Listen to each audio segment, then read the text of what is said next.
He's going to be our original orator.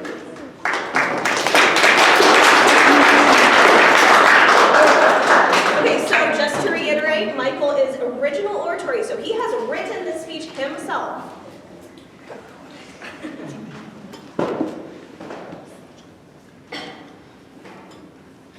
Every year, I always see my friends back at school get new cell phones, and they always freak out about it. They're like, oh my god, and oops. I mean, like, what the heck? What are they saying to their phone with their old ticky-talkies? But there's a problem to that, and since I want to fit in with all my friends, I turn to my mom for a cell phone. And as I go up to her back at home, and I say, hey mommy, guess what? All my friends always get those new phones, so can I have one, please?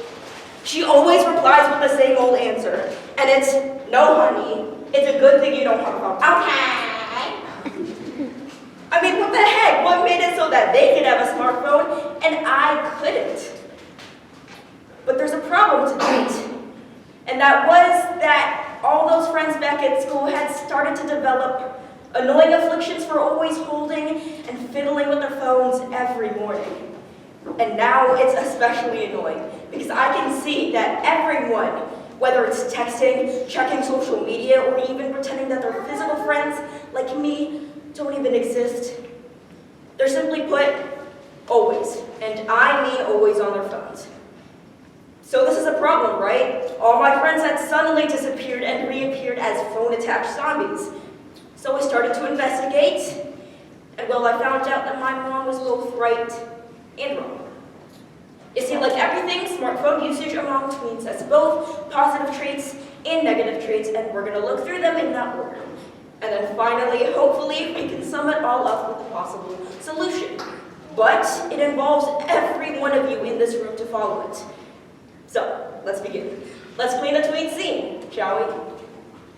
First and foremost, anyone who's listening to this already who owns a phone themselves is probably thinking, well, there isn't anything wrong with the phone, and you're absolutely correct.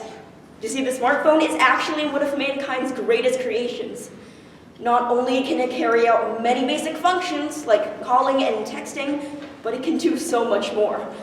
Let's look through some examples. First off, we have the easy and simple share my location function, which within a touch of a button, you can let anyone you want to know where you are. Another example could be the infinite universe of the internet. With so many websites out there, like Wikipedia, which is educational, as well as informational and entertaining websites like YouTube, the internet can hold all the secrets of the universe. Except for the Illuminati, I'm still working on that one. Another example could be the world of apps. With so many different apps out there, if you're thinking of something pretty cool, someone already made an app for it. If you're thinking, I suck at math, well, guess what? Lucky for you, there's an app for that. No, not for sucking at math, for improving your skill at math. If you're thinking, I want to binge watch every trash movie and TV show for the rest of my life, except for the superhero movies, there's an app for that. Hint, hint, it's called Disney+. Before going to Germany, I learned German on a language learning app called Duolingo. Some of you may have heard of it before. That app taught me so well in the language that there, I was able to order a 4-course meal talking to the waiter in German. Now that just shows how powerful apps can be. And now we know from these 3 examples that if we use the cell phone in the right way and in a balanced way, it really isn't so bad, right? But there's always a person who doesn't use it in that way, who uses it in an uncontrolled and unbalanced way. And that's why we have to talk about the bad traits about this. Let's start with some examples.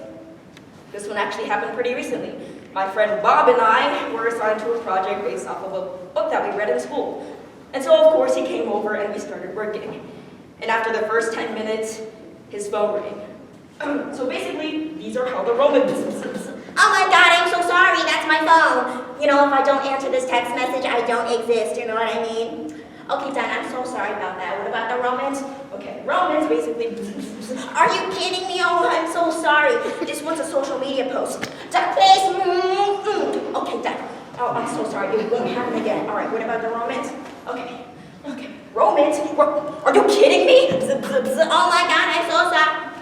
Just like this, it could go on and on until it goes through a downward spiral of just phone, text messages, and social media posts. And unfortunately, this happens all the time, and if it gets even worse, there could be emotional, social, and physical negative outcomes. My cousin Ethan, who lives in California thousands of miles away, had to experience this. He used to be a funny, crazy, playful boy when he was younger, up until late 2016. Yet everything around that time seems to suck. His parents thought he was ready for a smartphone. They thought wrong. And now all he does after school is go straight to his room. He locks his door and he checks social media for the rest of the day. He claims that, oh my God, I love social media so much. It's the best decision I've ever made. It really brings the best out of me. Brings the best out of him. No one really even sees him anymore. He also claims that every time I post something, all my friends always like and comment. Then shouldn't I return the favor? So that's why I must stay online on social media 24/7 so I can get notified every time someone posts something. So just like that, he kept that promise. And he stayed on social media 24/7. Unfortunately, Ethan isn't even alone. The Child Mind Institute even states that children in our generation aren't getting enough practice relating to person-to-person communication, and that will end up growing into adults who are anxious about talking. Now, another example of what the tween could be exposed to on social media is the act of cyberbullying. What that is a form of bullying that's much more easier to commit nowadays because of two main reasons. And number one is that everywhere you look, you see tech. And number two, the bully doesn't have to come face to face with his or her victim. Ethan had to experience this too.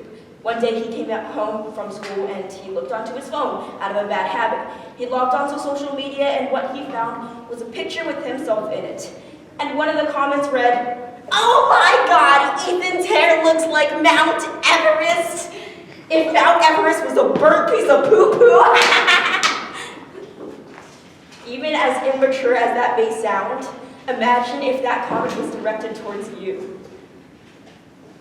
And it's a good thing that Ethan didn't take it too personally, too seriously, or too emotionally, because for some other people, they aren't so lucky. According to the Brandis University, in the USA, there's been a total of 4,400 suicides that has been committed in the US. Let me repeat that number if you didn't catch that. That was 4,400 people who have killed themselves because of what another person said. Let that sink in. But man, even with all those good traits, the negative traits seem to be immensely larger. But like I said, there's a solution to this. And also, like I said, it involves each and every one of you to follow it. There's 3 core points. Let's begin. Number 1 is that we must be more aware to the matter itself. Watch your friends, watch your family, watch your kids, and most importantly, watch yourself. Make sure no one you know comes even remotely close to the line between a tool and an addiction. Number 2, spend no more than 2 hours on phones a day. This may seem really impossible for some people, but you have to follow this. There has actually been 4 large-scale studies conducted by the UK and the US, and they've all concluded the same thing. And they say to limit yourself to no more than 2 hours of digital media a day. Finally, rule number 3 is that you have to be a good role model to people who are younger than you or to people who look up to you. Remember that old saying, monkey see, monkey do? Well, it still applies today. Let's say, for example, you're a parent and you have a child. You're sitting at the dinner table texting or something. The child sees that, and they might think it's the right thing to do, and before you know it, that child is doing the same thing that you taught them to. So, we must follow these 3 rules, and like I said, each and every one of you in this room must follow it. But if we do, we'll be well on our way to cleaning the tween scene, and hopefully we'll be living a happier, healthier life in the world of digital media. Thank you.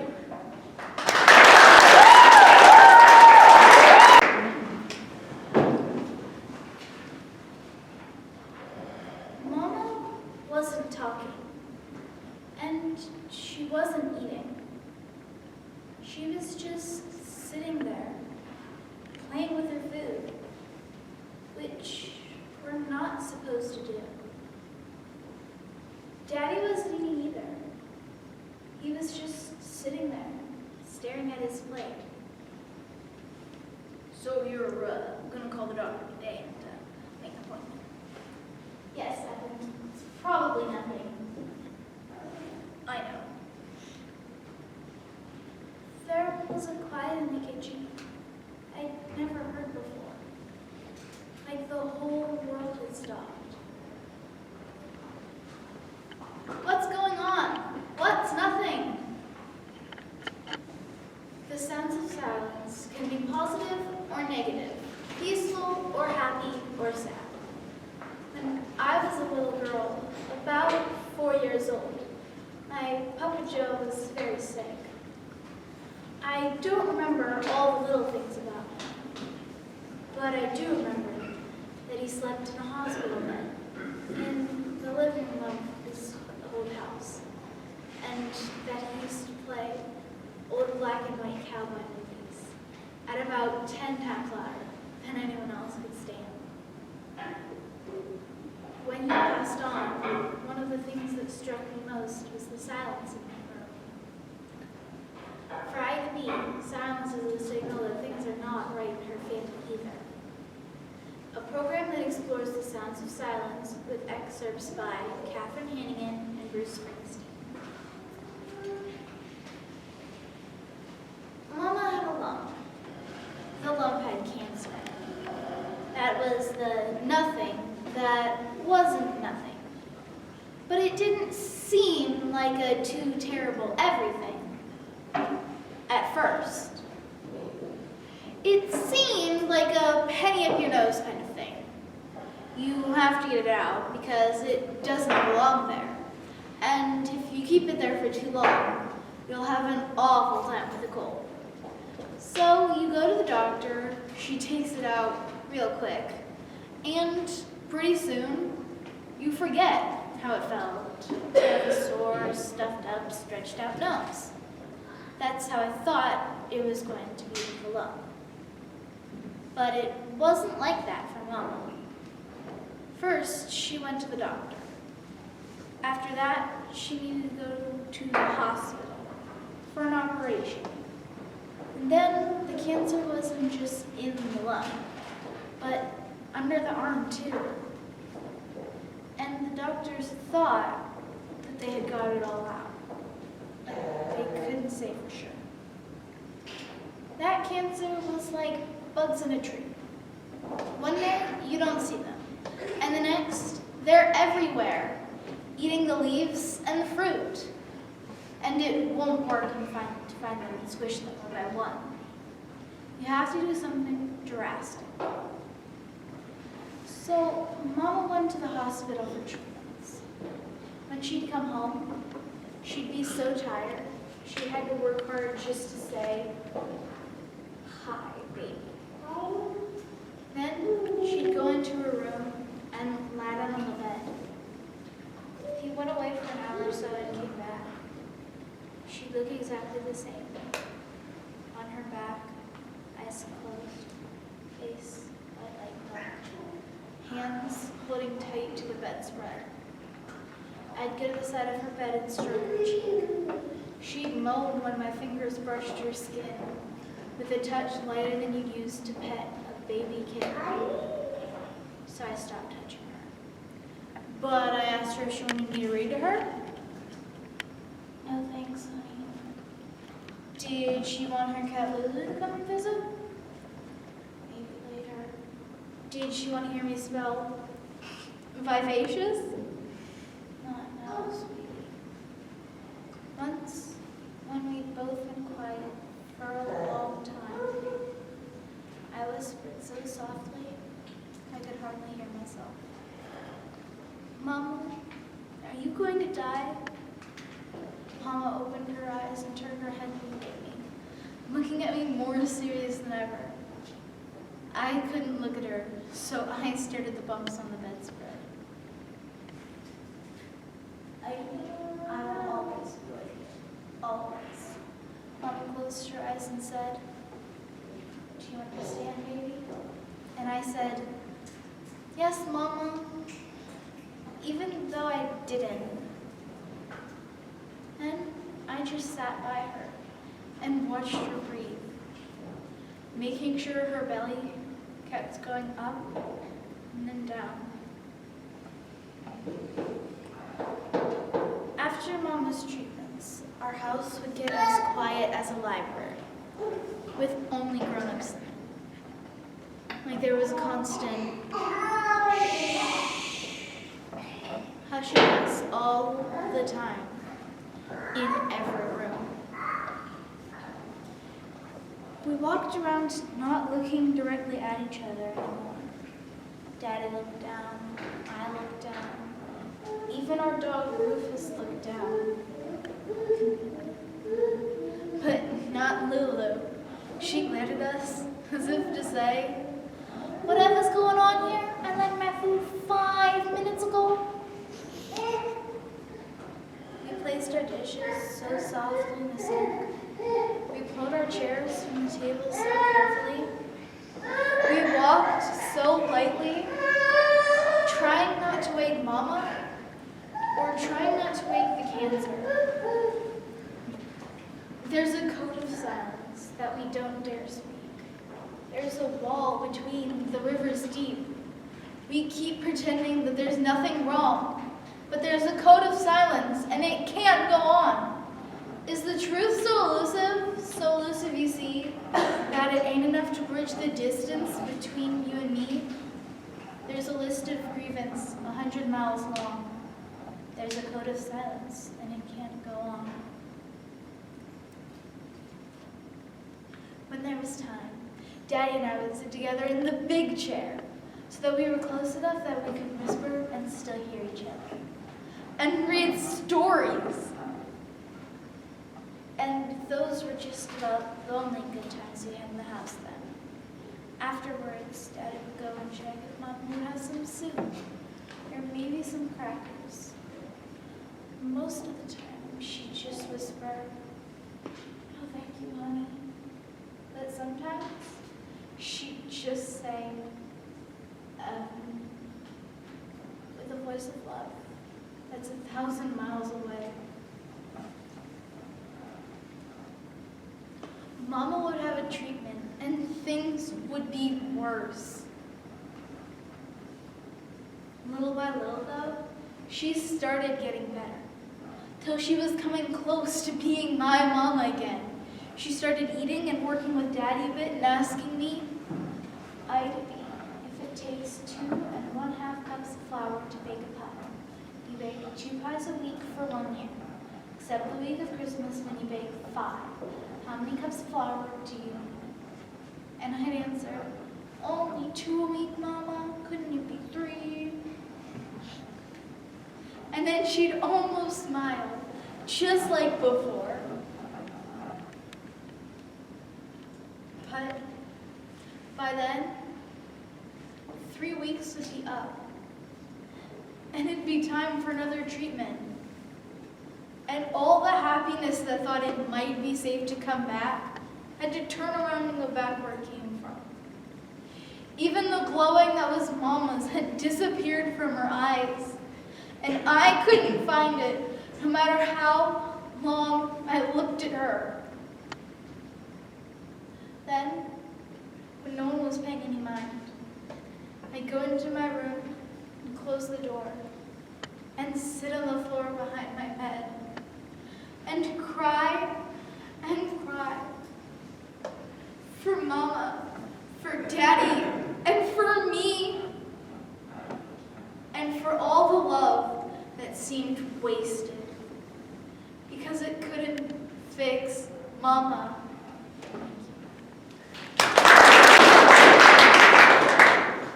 For the beginning of debate, there would be a bunch of people that would vote for a PO, which is a presiding officer. They get to choose who speaks when and who gets to question that person, also known as cross-ex. There's also 2 to 4 sessions each day that we do debate. So then we can just go through as many topics as we want during that time, as long as we're fitting into the time period. Most of these sessions fit into an hour-long period. And then there's also the docket setting, which the PO does with everyone else's vote. So they take off a little piece of paper, they rip it off, and then they write down the two speeches from the docket that they want to participate in. And then whoever has the most speeches for that one, whoever has the most votes, that one goes first, and then so on down the line. There are also 10 topics in each docket that we have, and we have one docket. And then for each topic, you have an affirmation and a speech and a negation speech, which keeps on going on until someone says table, which the tabling is when you close down the topic, but you can come back to it if you have enough time afterward. But if you say motion to move to previous topics, then you would just be done with that topic and you vote to see who won that one. Say we had one that was banning e-cigarettes, and you would say motion to move to previous topics, and then people would vote. They would say all in favor of voting banning e-cigarettes. They would raise their placard if someone had made a motion for that earlier. They would raise their placard to vote for that. And whoever had the most at the end of that would say this passes or this doesn't pass. And then debate starts. So I will go first, seeing as I am the affirmation speech.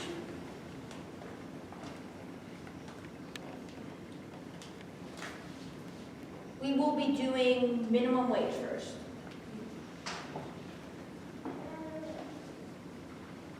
Hello, I am Representative Boyd, speaking for the first time today, first time this session. As always, I am at the leisure of my superiors and will start with a nod or gesture from my judges. I support the bill MS-19-2 for two key reasons. First, we need to have a minimum wage that people can actually live off of. And second, it will be a great incentive to work. First, contention. According to the People's Action Institute, their report says that in most states, you need to make an average of $17.28 an hour. But minimum wages range from $7.05 to $12 an hour. Seeing as this is a problem, we should definitely raise the minimum wage to $15 so we can at least help this problem. Also, over the past 40 years, the cost of living has increased significantly, while workers' wages have stayed relatively flat, despite increased productivity. Meanwhile, the pay of CEOs is nearly up 1,000% since 1978, a figure that has doubled the stock market growth over the same period. In other words, almost all of the new wealth created in the last 25 years or so has gone to the top 1%. The fact that you can make more money from welfare than minimum wage is a huge reason why so many people are not working. If we made people work and raise the federal minimum wage, it would give the economy a huge boost, and we would also have a more balanced economy instead of all the money going to the top 1%. In conclusion, I support the bill MS-19-2 for these reasons.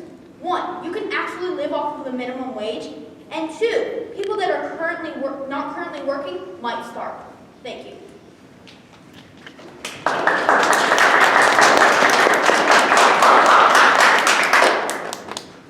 Okay, so after Liam just went, we would have, like he said, the cross X, where people that are competing against him would ask him questions about what he just said.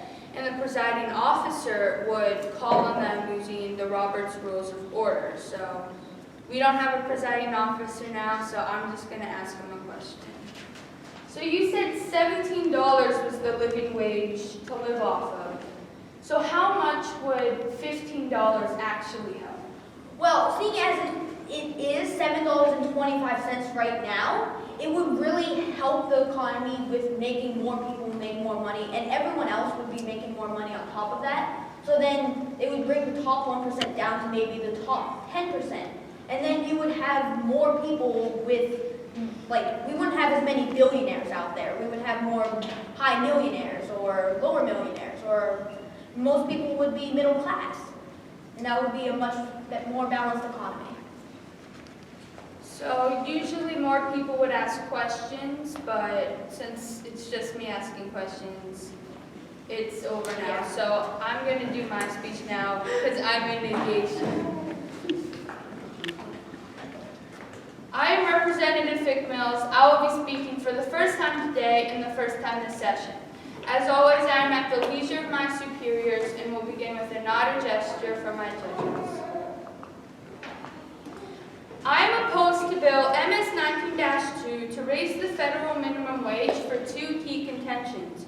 First, increasing the minimum wage would compel businesses to lay off their employees. And second, raising the minimum wage would increase the price of consumer goods. Contention 1. According to a report from the Congressional Budget Office, raising the minimum wage to $15 an hour would result in 1.3 million people becoming jobless. If business owners are forced to increase the wages they pay their workers, they would have to lay off half of their workers to not lose money. For example, if a small business owner paid each of their employees the minimum wage, which is $7.25, and all of a sudden the minimum wage will raise to $15 an hour, that business owner would have to lay off half of their employees if they don't want to lose money and eventually go out of business. Contention 2. According to a 2015 study by Purdue University, raising the minimum wage to $15 an hour would result in a price increase of everyday items, such as fast food meals, by 4.3%, or reduce product size by 12%. Another article by Federal Reserve Bank of Chicago stated that if the minimum wage were increased, fast food restaurants would pass on almost 100% of the increased labor to consumers, and other companies might do the same. If the minimum wage were increased, then people earning $15 an hour would be paying more money to buy things for everyday use, therefore making it evening out, and it would be like not having the raise of money. In conclusion, I am opposed to Bill MS 19-2 because raising the federal minimum wage to $15 an hour would result in 1.3 million people becoming jobless and increase the price of consumer goods. Thank you.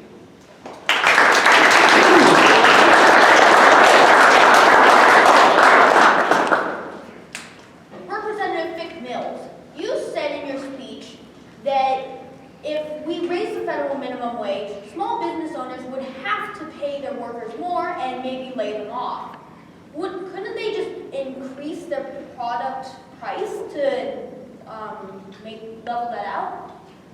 Yeah, but if there are bigger business owners that sell the same things, they could just sell it for less, meaning that if they raise it, no one would buy their products too.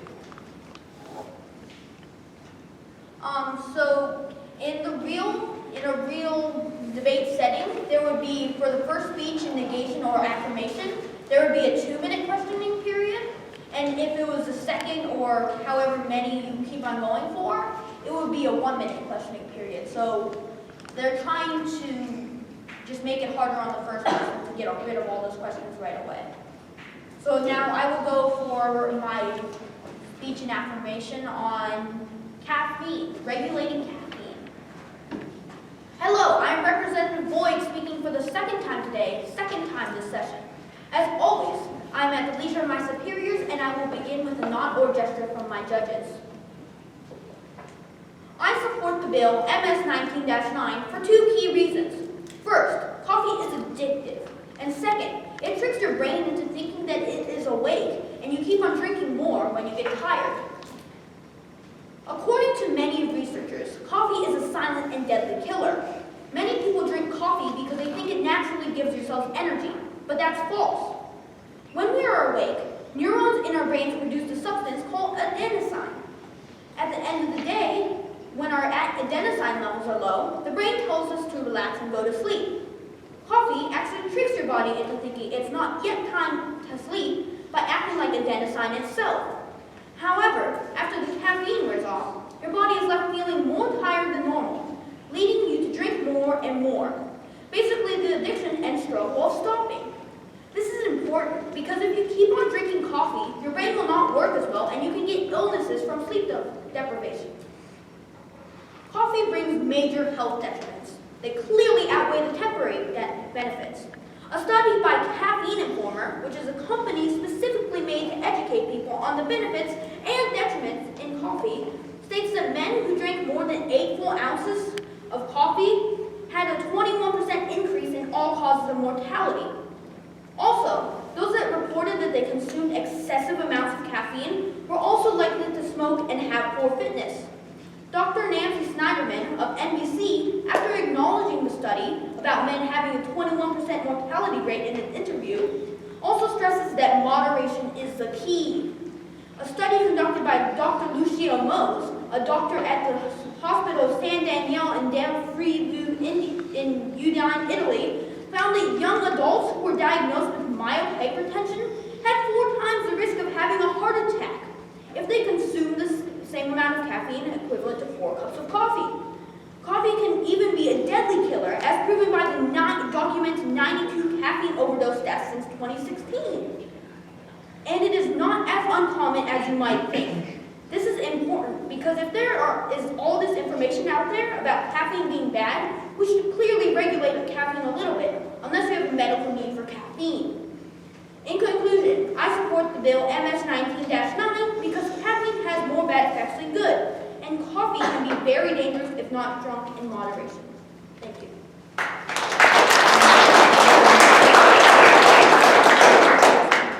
So now we would be moving on to the cross-ex again.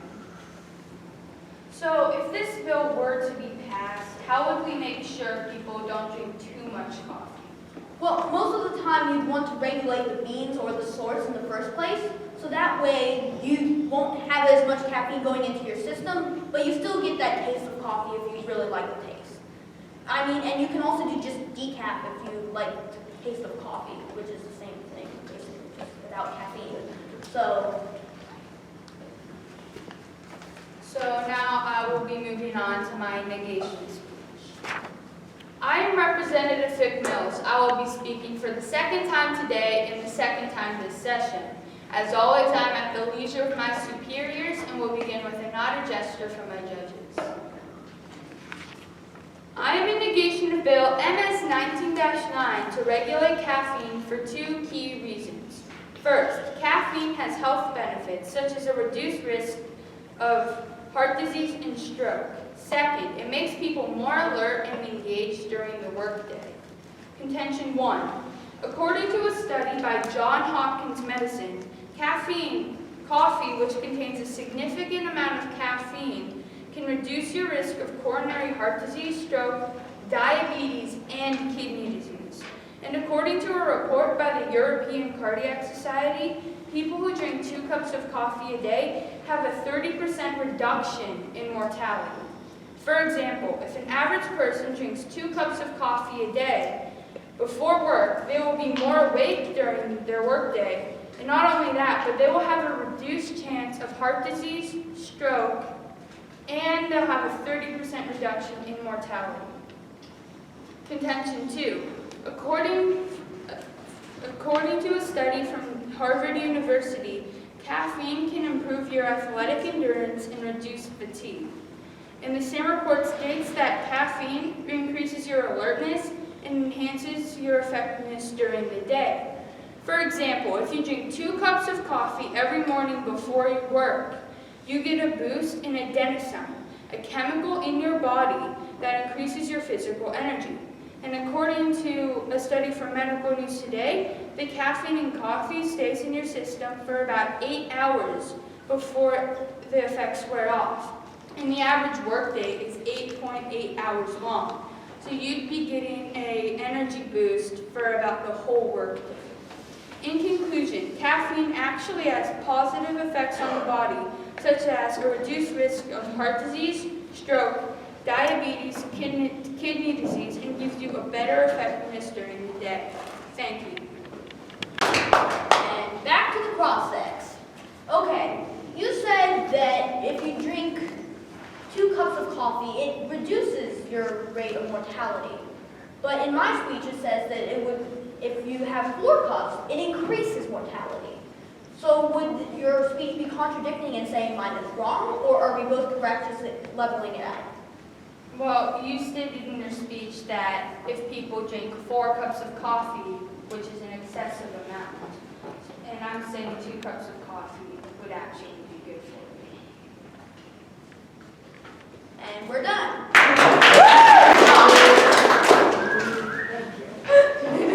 No problem.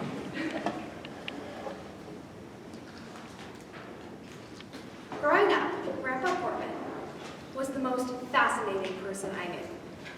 He had lived in an orphanage, fought in wars, crossed oceans by steamship, and deserts on horseback.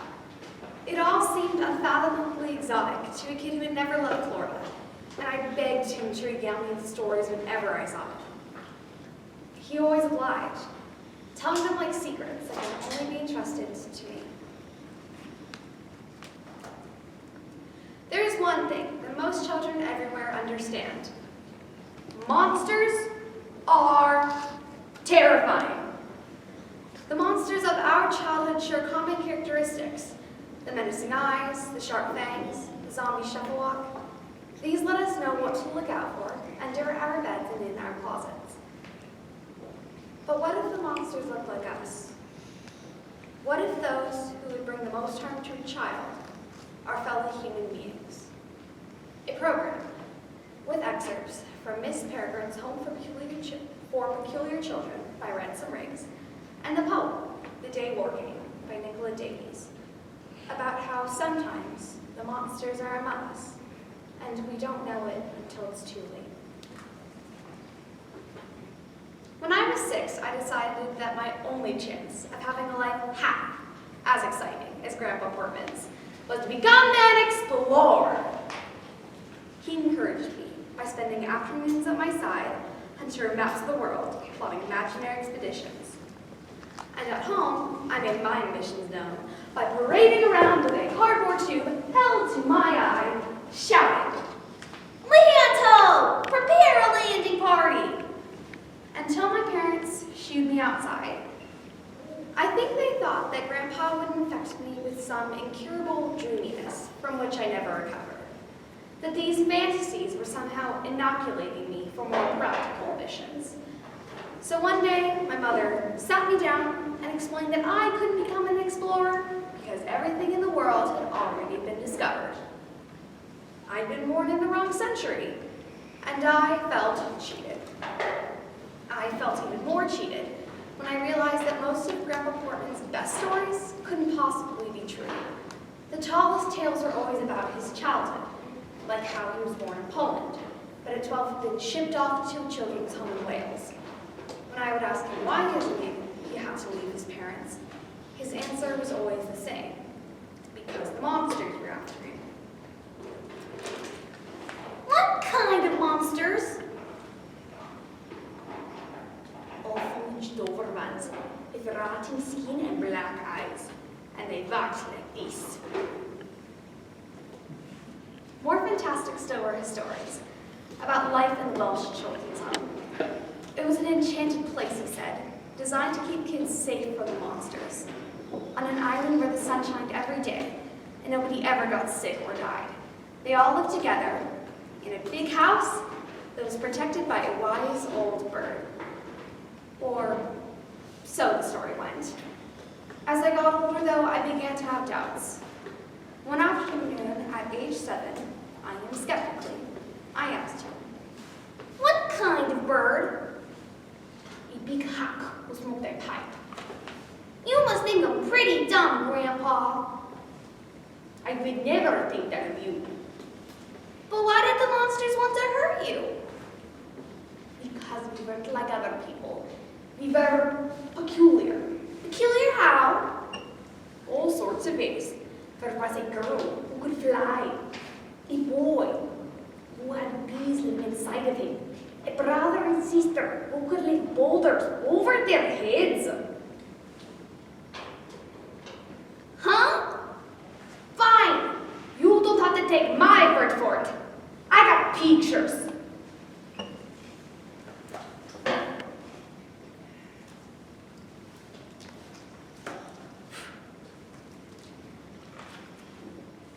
The first was a blurry picture of what looked like a suit of clothes with no person in them.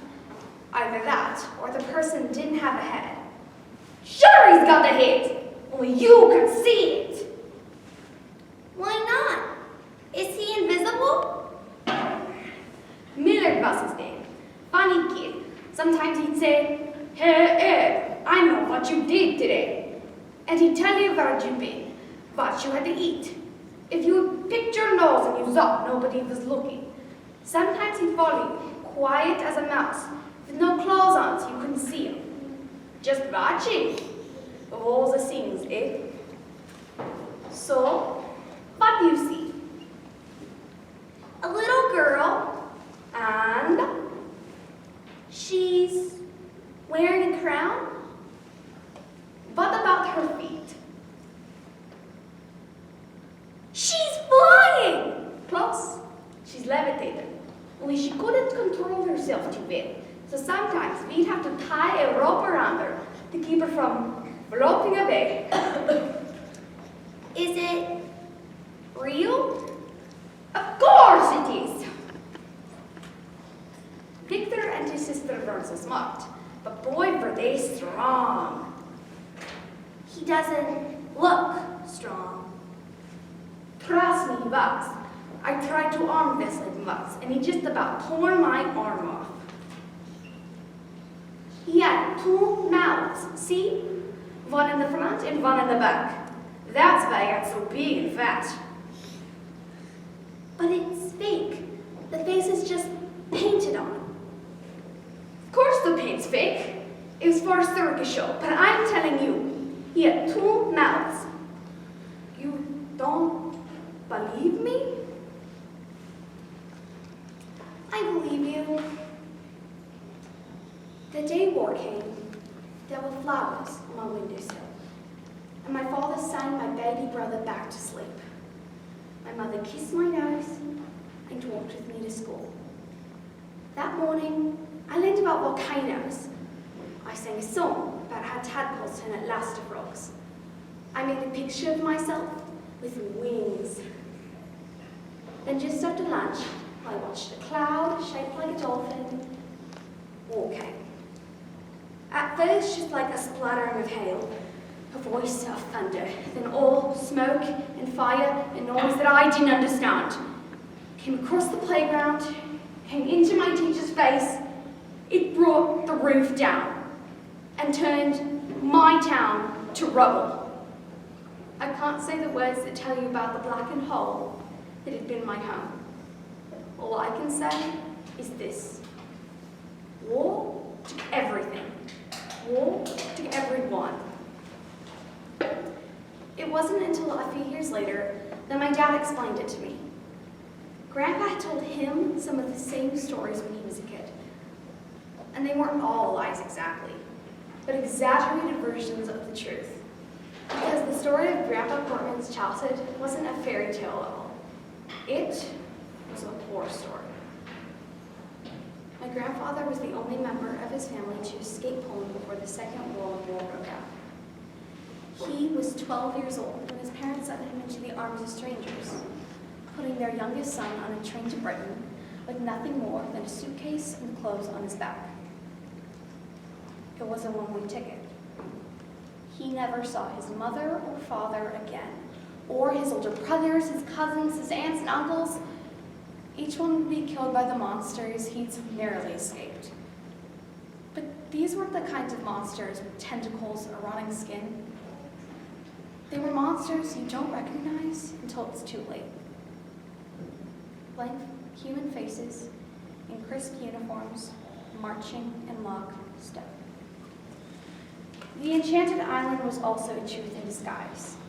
Compared to the horrors of mainland Europe, the children's home that had taken in my grandfather must have seemed like a paradise.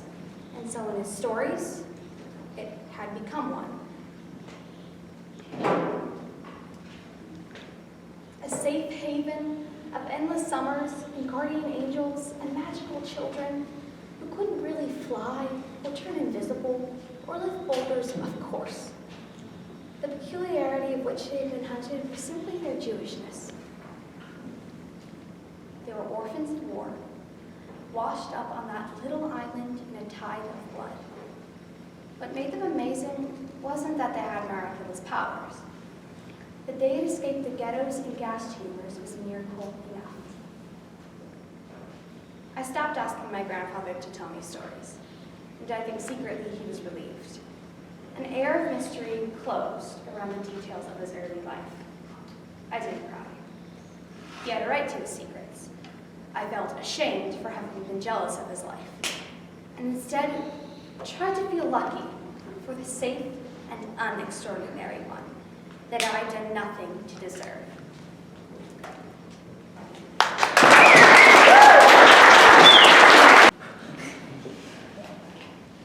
Greetings, and welcome to the Crazy Town Elementary School Presidential Debate.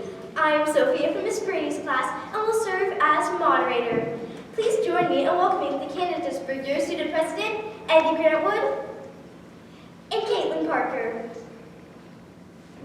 Welcome to you both. Let's get right to it with questions from your fellow students who have given us their name and a little something about themselves. The first question comes from Brian Kuda, who's afraid of the dark, but still feels that zombies are awesome. If you could describe your candidacy in 3 words, what would those 3 words be? Before we get started, I'd like to thank the Crazy Town Elementary School Presidential Debate, the entire student body, and my opponent. What I'm confident will be an illuminating and constructive conversation. And if I could describe my candidacy in 3 words, I would do so as follows. For too long, our student body has been divided into factions of have and have nots. And under my leadership, all students will have an equal opportunity to achieve their dreams. Before we get started, I'd like to thank the Crazy Town Elementary Election Commission, the entire student body, and my opponent. What I'm confident will be an illuminating, constructive conversation. I would also like to thank the Tooth Fairy, someone my opponent did not thank, presumably because she isn't a true believer. Finally, unlike my opponent, I will comply with Brian's 3-word limit. My goals include: as we have a tough election year, it can't hurt to have a little fun before it gets very real. The Future's in Your Tiny Hands by Jonathan Rand. The second question comes from Don Francisco, who this one time saw a PG-13 movie while her parents weren't home. I love tater tots. What is your stance on tater tots? To reiterate, I love tater tots. Excellent question, Dawn. As you can see, over the last decade, school lunches have seen a disturbing decline in overall quality of tot. I pledge to reinstate the legislation known as a lot of tots. Ladies and gentlemen, these are difficult times, but make no mistake, I will win the war on taterism. Look, I'm not going to beat around the potato bush. Tater tots pull at 99.4%. That's a higher approval rating than ice cream trucks. In other words, if you hate tots, you hate America. And I don't hate America, unless it's opposite day. Wait, is it opposite day? It is not opposite day. Then I love America. My point is, the more tots, the better, of course. But do we honestly believe we need more cafeteria bureaucracy? Under my administration, you'll say goodbye to big government lunches. And hey, what's up to putting the power in your hands? The next question comes from Alicia Budd, who drew this picture all by herself. What is your opinion on the growing opinion that Timmy should take a shower? A fine question, Alicia. I believe this issue is a bipartisan one, and that I speak for both candidates when I say that Timmy should very much definitely take a shower. The two of us don't always agree on everything, but we can set aside our differences here and reach across the aisle to work together on a solution. Because simply put, Timmy smells terrible. Our next question comes from Edie Regal, who really loves horsies. I'm always picked last for kickball. Under your administration, will I ever be picked? Not last. Edie raised a critical point. How can we, as a recess community, flourish if we don't lend a helping hand to the Edie? That is why, under my administration, kickball rosters will be automatically selected by a sophisticated computer algorithm, aka science, which will ensure that everyone gets a chance to be picked first. Everyone. Where I come from, we call that way of thinking hogwash, or malarkey, or stupid dum-dum pants. Folks, the fact is, some people are just awful at kickball, and maybe things would be different if we were in Russia, playing communism ball, but we're playing kickball in America. And in America, do we pick LeBron James last in the NBA draft? No, because that would be stupid dum-dum pants. The next question comes from Ryan Stevenson, whose Halloween costume was a robot, and it looked totally real. How would you describe your school spirit? The reason I ask is because I've got spirit. Yes, I do. I've got spirit. How about you? That's a fine question, Ryan. If anyone has crazy town elementary pride, it's me. As you know, our mascot is the northern elephant seal, which I always proudly display here on my lapel. Ryan, as I look around the rest of the student body, I see so much northern elephant seal pride, and oh my goodness, I'm only now noticing that my opponent does not wear a lapel pin. How fascinating. I suppose school pride isn't for everyone. Isn't it compelling that my opponent must overcompensate with outward appearance because of his inner lack of school spirit? A person's true spirit isn't here, but in here. I don't flaunt my school pride on the outside. It's what's inside that counts. And by inside, I'm of course referring to this elephant seal handkerchief in my pocket. As you can see, it's noticeably larger than my opponent's lapel pin. Ladies and gentlemen, my room tone. Alas, my opponent just played the call of the Western elephant seal. The Northern elephant seal actually sounds like If my opponent had true school pride, she would bark the traditional crane neck and sand flipping motion, like so. While I can appreciate my opponent's valiant effort at an impression, it will pale in comparison to the real thing. Stan, bring on the seal. Bring on the seal. What? Seriously? Oh. Folks, well, the live northern elephant seal that I captured from the Y this morning is now unable to join us. He will always be with me right here, which is, if you recall, where I keep this handkerchief. Seal pride! Let the record show that my opponent murdered a seal. Ladies and gentlemen, we now have reached the end of today's debate, which means it's time for closing statements. Caitlin, the floor is yours. Thank you, Sophia. My fellow Northern Elephant Seals, when you sit down and really think, what qualities do you want in a president? Do you want a me-first megalomaniac? Do you want a candidate whose entire get-out-the-vote campaign revolved around not only cupcake bribes, but triple chocolate cupcake bribes? And do you want the kind of person who drinks from the water fountain in that weird way, where they stick their entire mouth on the fountain? Or do you want a leader who leads, using leadership? The choice is in your hands, your tiny, undeveloped hands. Eddie, your closing statement? I'll put a snow cone machine in every class. Thank you. From the time I was really little, words were like liquid gifts and I drank them like lemonade. I could almost taste it. They made my jumbled up feelings and thoughts have substance. My parents had always blanketed me with conversation. They chattered and babbled. My father sang to me. My mother whispered her strength into my ear. Every word my parents ever spoke to me, I absorbed and kept and remembered. All of them. I have no idea how I untangled the complicated process of words and thought, but it happened quickly and naturally. By the time I was 2, all my memories had worked, and all my words had meanings. But only in my head. I have never spoken one single word. I am almost 11 years old.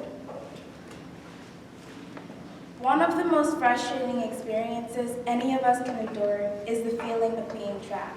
Sometimes the forces that trap us can be personal, such as physical disabilities or anxiety, or sometimes they can be societal, such as racism and sexism. Even sometimes we can be trapped by our own small-mindedness and our own backwards thinking. Through the book Out of My Mind by Sharon M. Draper and poems by Maya Angelou, we will discover what it feels like to be trapped and what it feels like to finally find your own voice. I have cerebral palsy. I can't talk, I can't walk, I can't feed myself or take myself to the bathroom. Big bummer. I can't hold a spoon or a pencil without dropping it, and my balance is like zip. I mean, Humpty Dumpty had more control than I do. When people look at me, I guess they see this girl with short, dark, curly hair strapped into a pink wheelchair.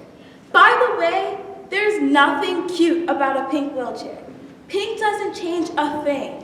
I have a large plexiglass tray that fastens to the arms of my chair. It serves as a food tray as well as a communication board. There's dozens of words pasted on it, and a few necessary phrases like, I need to go to the bathroom, please, and I'm hungry. But most people, even kids, need to say way more than that in a day. Here's the thing. I'm smart. I'm ridiculously smart, and I'm pretty sure that I have a photographic memory. I suppose it's a good thing being able to keep every instant of my life inside my head and not forget anything, but it's also frustrating. I can't share any of it, and it never goes away. Nobody gets it. Nobody. And it drives me crazy. So every once in a while, I really lose control. I mean, really. All that stuff that does not work gets balled up and hyped up. My arms and legs get all tight, and they lash out like tree limbs in a storm. I screech and scream and jerk. These things, I call them my tornado explosions. I can't stop, even though I want to. Even though I know I'm freaking people out, I lose myself. It can kind of get ugly. A free bird leaps on the back of the wind and floats downstream to the current ends and dips his wing in the orange sun ray and dares to coin the sky. But a caged bird stands on the grave of dreams, his shadow shouts on the nightmare screams. His wings are clipped and his feet are tied, so he opens his throat to sing. The caged bird sings with a fearful trill of things unknown but long for still, and his tune is heard on the distant hill, for the caged bird sings of freedom. I've been at Spalding Street Elementary School for 5 years. It's very ordinary, and it's just like the schools I see on television shows, filled with kids who ignore me for the most part. I'm in a special program with other children with what they call disabilities. Our classroom, room H5, must be nice for babies, but give me a break. One wall is painted with a sun with a happy face, and the other one is happy kittens and puppies. I'm almost 11 years old, and if I have to look at puppies in paradise one more day, I think I'll puke. Meow, children. This is the letter A. Can you all say A? Good. Now let's do B. One day, I guess I had enough. I may not be able to make clear sounds, but I can make a lot of noise. So I screamed and yelled and shrieked and cried like a 2-year-old. I would not stop. I flailed and I jerked and basically spazzed out. Miss Billups quit her job after that. I think that she had figured it was easier to work with people who were dumber than her. She was wrong. Did she want to see me broken? bowed head and lowered eyes, shoulders falling like teardrops, weakened by my soulful cries. Does my sassiness upset you? Why are you beset with glue? 'Cause I walk like I've got oil wells pumping in my living room, just like moons and like suns, with certainty of tides, just like hope springing high, still I rise. 5th grade started a few weeks ago, and our school began something called inclusion classes. I thought that was fun. I mean, I've never been included in a single thing, but these classes are supposed to give kids like me a chance to interact with what they call the normal students. But inclusion doesn't mean I'm included in everything. I usually sit in the back of the class going crazy because I know the answers to stuff, but I can't tell anybody. One afternoon after school, I watched a documentary about a guy named Stephen Hawking. Turns out Stephen has something called ALS, and he can't talk or walk, but he is probably the smartest man on earth, and everybody knows it. I don't know how he does ordinary stuff, like eating and drinking. After all, he is a grown man, and he has kids. How does he even manage to be a dad? I also want to know about the super cool talking devices and the computers that help him to talk and do hard math problems, like finding black holes all the way in space. We research all kinds of electronic talking devices that have been designed for people just like me. Finally, we find something called a meta talker. I watch a video of a boy my age using one, and even though this boy clearly has no voice of his own, this little box lets him tell all the recent details of his birthday party. I get so excited that my legs start clicking and my arms start flailing. I look like some crazy human helicopter. You may write me down in history with your bitter, twisted lies. You may trod me in the very dirt, but still like dust, I'll rise. You may shoot me with your words, and you may cut me with your eyes, and you can kill me with your hatefulness, but still like air, I'll rise. Leaving behind the nights of terror and fear, I rise into a daybreak that's wondrously clear. I rise, I rise, I rise, I rise. Nothing happens right away in my world. Mom fills out the online application for the machine, and it sends in. I wait. Then we have to get a prescription from my doctor. I wait. Next we have to get more approval from our insurance agency. I wait. More paperwork and more phone calls. More questions and answers. I wait, I wait, I wait. I realize that I have been waiting for this thing my entire life. Finally, on the Wednesday before Christmas, the meta talker arrives. I need no other gift. I wiggle and squeal and insist we open it right away. I can feel one of those tornadoes coming on. We program the names of everyone I know, all the vocabulary words I've been collecting. We prepare hundreds of phrases and sentences. I pick a voice called Trish. That sounds like a real girl, not a grown, right? And I don't think that I would mind sounding like her if I could talk. I wait until after the holiday break to take the machine to school. I have practiced every single day of Christmas vacation learning how to push the right buttons. On the first Monday back, it's the star of the day, making me the center of attention. Hi everybody, I have a new computer. My name is Melanie. I have spastic bilateral quadriplegia, also known as cerebral palsy. It may limit my body, but not my mind.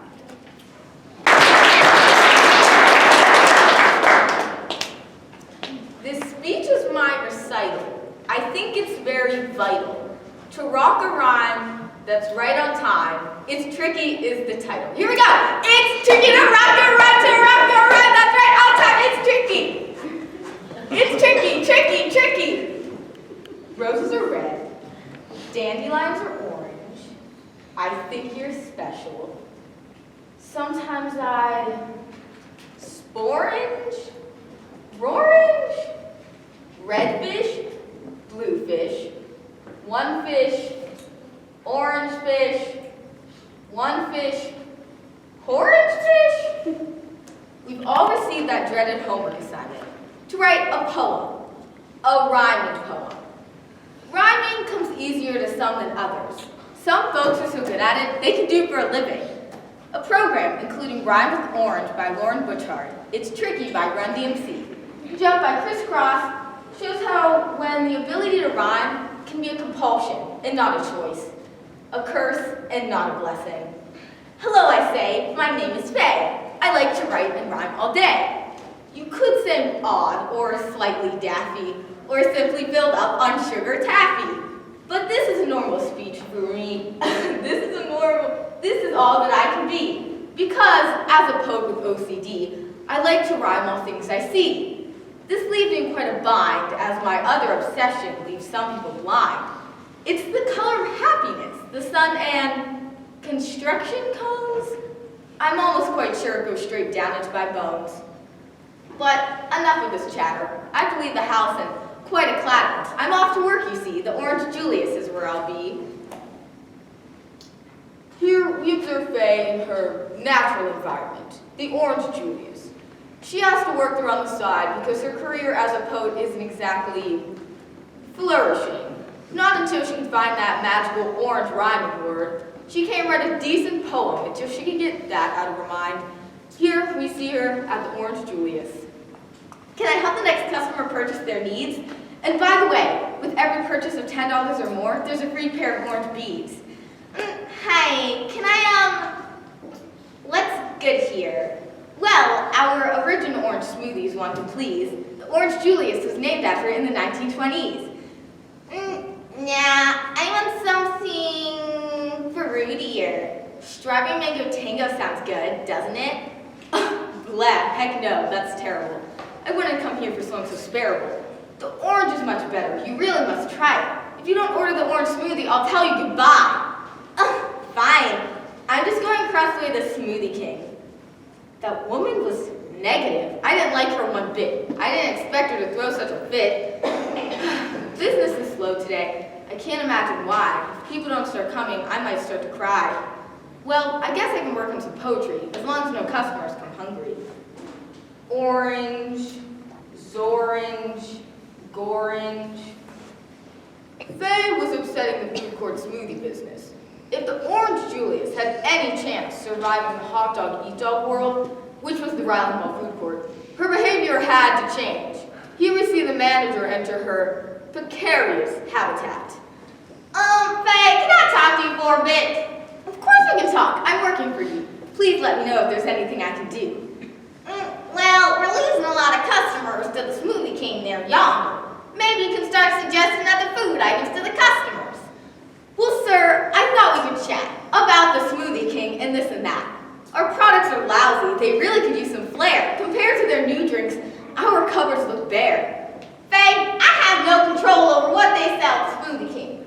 All I know is we need to start selling more than plain old original smoothies. How about our special edition tropical smoothies? But sir, Original Orange is the only drink we have worth selling.